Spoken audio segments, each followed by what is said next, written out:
Waalaikumsalam Bu Yos. Ada yang bisa dibantu Bu Yos? Iya Bu, bagaimana keadaan Ibu sekarang? Alhamdulillah sehat walafiat Bu Yos. Iya Bu, minta waktunya sebentar Bu. Apa yang bisa dibantu Bu Yos? Ini Bu, mau mewawancara Ibu tentang dilema etika yang terjadi di sekolah ini Bu. Begini Bu, Silakan Bu Yos. selama ini bagaimana cara Ibu mengidentifikasi kasus-kasus dilema etika yang ada di sekolah?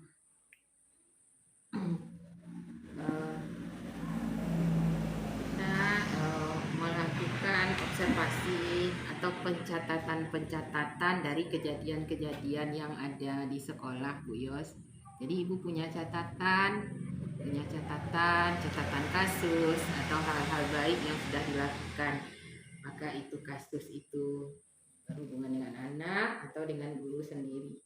Dan juga yang Ibu catat bukan hanya kasus kebaikan-kebaikan juga. Kemudian Ibu, selama ini bagaimana pula Ibu menjalankan pengambilan keputusan di sekolah, itu terutama kasus-kasus di mana ada dua kepentingan yang sama-sama benar atau sama-sama mengandung nilai-nilai kebajikan. Setiap keputusan yang diambil Bu Yos itu pasti ada resikonya. Tapi dalam mengambil keputusan kita upayakan mencari resiko yang terkecil. Walaupun ada hal-hal lain yang kita abaikan. Kita mencari resiko yang terkecil. Baik Ibu, kemudian Ibu bagaimana atau apa langkah-langkah Ibu atau prosedur seperti apa yang bisa Ibu lakukan selama ini Dalam hal apa? dalam hal mengatasi dilema etika di sekolah tersebut?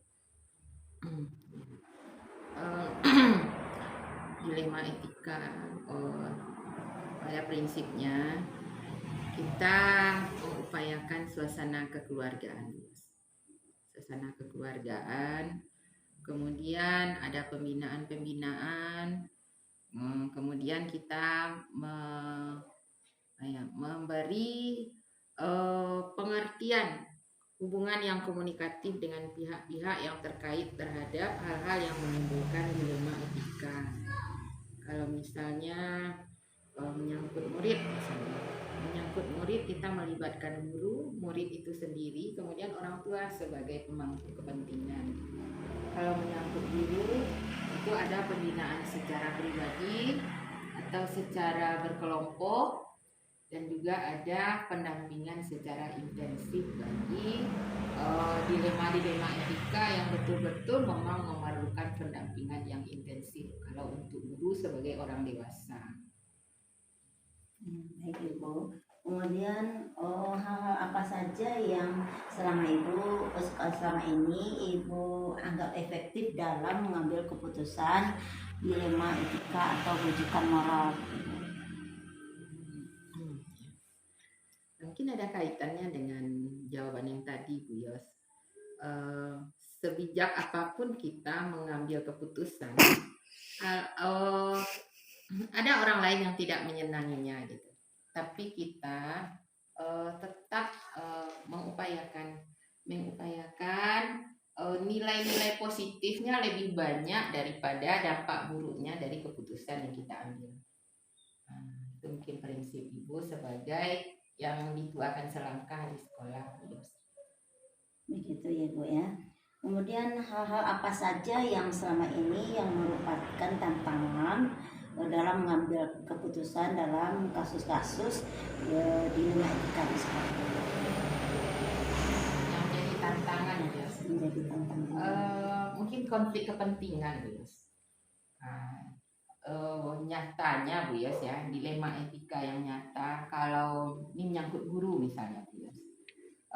Guru di sini semuanya punya motivasi diri yang tinggi untuk mengembangkan diri, baik itu secara mandiri ataupun yang memang karena kewajiban sebagai aparatur negara. Contohnya pendidikan profesi guru. PPG dalam jabatan.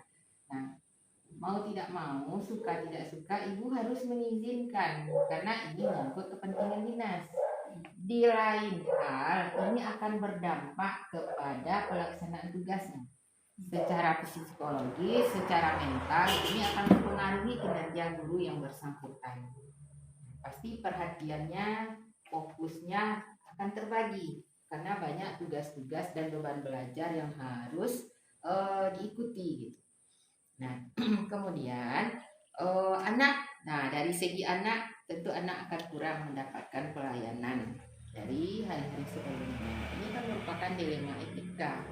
Tapi tentu kita perlu melakukan pembinaan dan menyampaikan resiko-resiko yang akan terjadi seandainya ini dilalui dan ibu izinkan begitu. Jadi kita memberi pengarahan, guru ini harus meningkatkan manajemen diri dan manajemen waktu. Juga dari segi kesehatan, dari segi mental memang harus kita kuatkan guru yang mengalami hal seperti ini. Kemudian dalam hal-hal tertentu tidak kita pungkiri, ini guru ini akan meninggalkan tugas.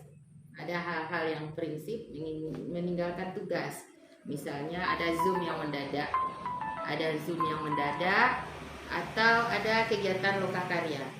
Nah, di satu sisi ini tugas yang harus dikerjakan. Di lain hal ini kegiatan pengembangan diri yang sudah disepakati dengan pelaksana kegiatan. Mau tak mau, ibu harus minta bantuan kepada guru lain untuk menggantikan tugas guru yang bersangkutan untuk sementara. Atau bahkan kadang-kadang ibu yang turun tangan menghandle tugas guru yang tinggal karena mengikuti kegiatan pengembangan diri. Nah, mungkin itu Bu Yos. Begitu Ibu. Selanjutnya Ibu, apakah Ibu memiliki sebuah jadwal khusus dalam menyelesaikan kasus-kasus dilema etika di sekolah atau langsung diselesaikan di tempat kejadian gitu Ibu? Mungkin begini Bu Yos, itu melihat situasi Bu Yos. Nah, tidak bisa kita kondisikan. Ada kejadian-kejadian tertentu yang sifatnya insiden tapi urgent atau emergensi, memang harus diambil sikap dan tindakan pada waktu itu. Tapi kalau sifatnya yang dilema etika itu tidak akan berdampak serius begitu, itu bisa dalam pembinaan rutin, seperti kita memberdayakan komunitas belajar dalam rangka merefleksi dan evaluasi diri guru masing-masing. Ini merupakan salah satu pembinaan dalam rangka mengatasi dilema etika, Bu Yos. Kemudian adakah seseorang atau aktor apa yang selama ini mempermudah atau membantu Ibu dalam pengambilan keputusan kasus-kasus dilema etika ini? Yang mempermudah? Iya, yang mempermudah. Faktor-faktornya. Yang pertama dari diri Ibu sendiri dulu Bu Yos. Ibu harus meningkatkan manajemen diri, kompetensi sosial emosional. Karena setiap yang kita lakukan itu belum tentu semua pemangku kepentingan menerima. Sebijak-bijaknya kita mengambil keputusan, ada orang lain yang kita korbankan, mau tidak mau, suka tidak suka. Ibu harus siap mental dengan situasi seperti ini. Hidup itu ada umpatan, ada pujian, sudah pasti kan Bu Yos. Jadi yang pertama dari segi diri sendiri dulu, Ibu memperkuat manajemen diri dan kompetensi sosial emosional. Kemudian dari segi orang lain, kita perlu membuat suatu kesepakatan dalam rangka menciptakan budaya kerja yang positif. Nah, setiap apa yang akan dilakukan oleh guru yang bersangkutan, kita perlu membuat komitmen. Contohnya yang Bu Yos sendiri meminta rekomendasi waktu mau ikut seleksi CGP. Nah, kan kita wanti-wanti dulu Bu Yos. Ibu izinkan dengan catatan Bu Yos tidak mengabaikan tugas. Ini sudah pasti membagi perhatian, membagi waktu. Bu Yos harus lebih ekstra dari biasanya. kan kita buat komitmen dulu. Jadi hal-hal yang bisa menyebabkan nanti perbedaan pendapat, hal-hal insiden yang kiranya bisa merugikan anak bisa kita antisipasi dengan risiko sekecil mungkin. Ya, sudah panjang tadi wawancara kita. Dari semua hal yang telah Ibu sampaikan tadi, pembelajaran apa yang dapat Ibu petik dari pengalaman mengambil keputusan dari kasus-kasus di rumah etika tadi? Dalam manajemen pengambilan sebuah keputusan, Bu Yos, kita memang harus mempertimbangkan matang-matang, Bu Yos. Setiap keputusan yang diambil itu kita kaji-kaji betul dulu. Apa dampak positifnya untuk diri kita maupun orang lain, juga apa dampak positifnya untuk lingkungan sekitar sekolah. Jadi setiap keputusan yang diambil perlu ditimbang matang-matang dan mengupayakan resiko yang sangat kecil. Ibu, cukup rasanya wawancara kita hari ini. Terima kasih Ibu, luar biasa. Terima kasih atas waktunya Ibu. Ya, assalamualaikum. Mudah-mudahan bermanfaat Bu Yos. Informasi yang Bu Yos gali tadi memperkaya ilmu Ibu dalam manajemen pengambilan keputusan, terutama mengatasi dilema etika. Juga dapat bermanfaat bagi Bu Yos. Sama-sama Ibu. Terima kasih. Sama-sama Bu Yos. Sambutlah kami sampai